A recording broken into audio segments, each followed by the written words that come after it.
문재인 대통령이 코로나19 사태로 인한 경제적 위기 해소를 위해서 50조 원 규모의 금융 조치를 결정했습니다. 이번 정부 들어서 처음 열린 비상경제회의에서였는데요. 네, 청와대 취재기자 연결해서 자세한 소식 알아보겠습니다. 강민경 기자.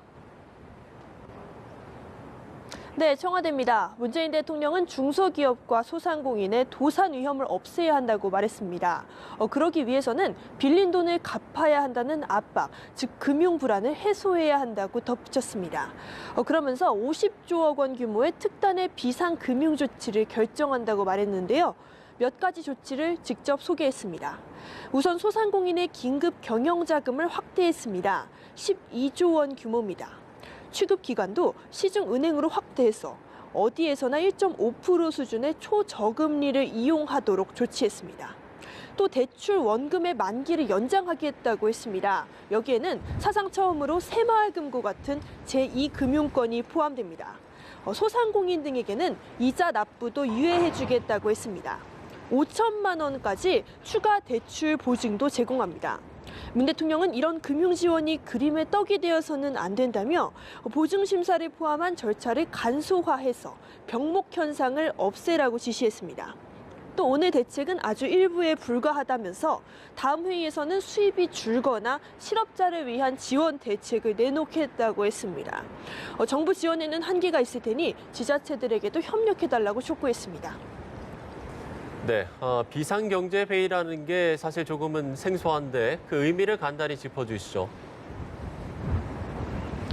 네, 비상경제회의는 일종의 워룸, 그러니까 경제 상황의 전시 작전 상황실 같은 역할을 하게 됩니다.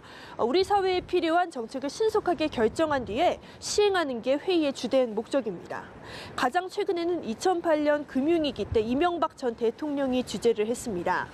회의는 주 1회 열리고요. 홍남기 경제부총리를 포함한 부처의 장관들이 고정 멤버로 참석하게 됩니다. 오늘 같은 경우에는 이주열 한국은행 총재가 왔습니다. 이런 식으로 상황에 따라서 각 분야 전문가들의 의견을 들을 예정입니다. 네, 그렇다면 오늘 재난 기본소득에 대한 논의 또한 나올까요? 재난 기본소득에 대해 청와대 관계자들은 아직까지 신중한 입장을 유지하고 있습니다.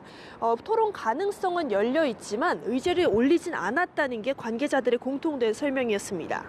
그러나 문 대통령은 오늘 회의에서 의미 있는 발언을 좀 했습니다. 제가 앞에 간단히 설명을 드리긴 했는데 코로나19로 인해 수입을 잃거나 일자리를 잃은 사람들에 대한 지원 대책 구체적으로 고민해야 한다고 말한 겁니다. 사실 구체적으로 언급까지는 하진 않았지만 바로 이 부분이 재난 기본소득을 염두에 둔 발언이 아니냐는 해석이 나오고 있습니다. 특히 문 대통령은 또 제가 아까 말씀드린 것처럼 지자체들과 협력이 필요하다고 했는데요. 이 부분 역시 서울시 등 지방자치단체에서 추진하는 재난 기본소득을 염두에 둔 것 아니냐는 해석입니다.